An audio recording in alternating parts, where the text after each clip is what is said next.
Bwana, ripoti ya mwamuzi kutoka South Africa Abongile Tom ambaye ndiye aliye officiate mechi ya Esperance Sportive de Tunis dhidi ya Stade Malien inapitiwa na kamati ya nidhamu ya CAF Disciplinary Committee, na ni baada ya ripoti yake huyu mwamuzi kuainisha kwamba dakika ya 67 ya ule mchezo dhidi ya Stade Malien ambapo Esperance walikuwa nyumbani, kuna flares ambazo ziliwashwa, na kwa mtu ambaye alibahatika kutazama ule mchezo, ni kweli kulikuwa kunaonekana kama kuna smoke ambayo imetanda, kulikuwa kuna moshi ambao ulianza kutanda takriban kwenye dakika kama ya 67 hivi ya ule mchezo. Sasa kile ni kitu ambacho mwamuzi wa katikati wa ule mchezo Abongile Tom alikinote katika kitabu chake cha mwamuzi, na ripoti yake imefika kwenye kamati ya nidhamu ya CAF Disciplinary Committee. Kwa hiyo huenda Esperance Sportive de Tunis wakawa kwenye hatari kubwa tu ya kutoweza kuingiza mashabiki kwenye mchezo wao unaofuata wa kimataifa ambao watakuwa nyumbani, na itakuwa ni dhidi ya Simba Sports Club tutakapokuwa tumeupindua mwaka, kwa maana ya tarehe takriban 21 Januari mwaka unaokuja. Sasa basi, hii inakuja kutokana na nini? Unajua, haya mambo of course yamekuwa ni mambo ambayo yamekuwa yakitokea kwenye viwanja tofauti tofauti, lakini uzito wa Esperance Sportive de Tunis unakuja kwa sababu Esperance Sportive de Tunis kwenye macho ya CAF wao wanatambulika kama ni repeat offenders. Yaani unajua, kuna kukosea, alafu kuna wale watu ambao wanakuwa wana tabia ya kufanya makosa ambayo yanajirudia mara kwa mara, licha ya kwamba kuna faini ambazo wanakuwa wanapigwa na wakati mwingine hata maonyo makubwa ambayo wanakuwa wanapewa. Hiyo klabu ni Esperance Sportive de Tunis. Mwaka 2021 kwenye mchezo wao wa nusu finali dhidi ya Al Ahly walifanya fujo, lakini wakaja wakafanya fujo mara mbili mtawalia katika mchezo wa makundi msimu uliofuata dhidi ya Etoile du Sahel, na ile ikapelekea wakafungiwa mechi mbili mtawalia za nyumbani katika michuano ya ligi ya mabingwa barani Afrika.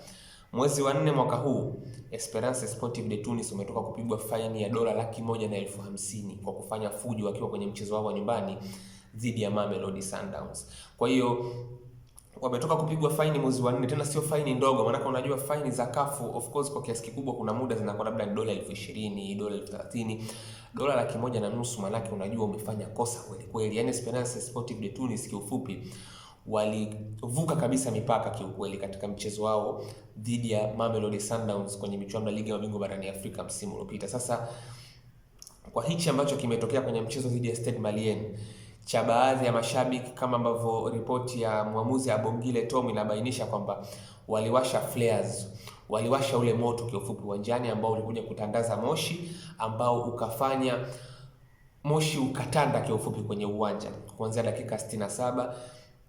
Ni kitu ambacho kinaweka hatarini kwa kiasi kikubwa sana Esperance Sportive de Tunis wasiweze kuingiza mashabiki kwenye mchezo wao unaokuja dhidi ya Simba Sports Club ambapo watakuwa nyumbani mara baada ya match day 3 kufika.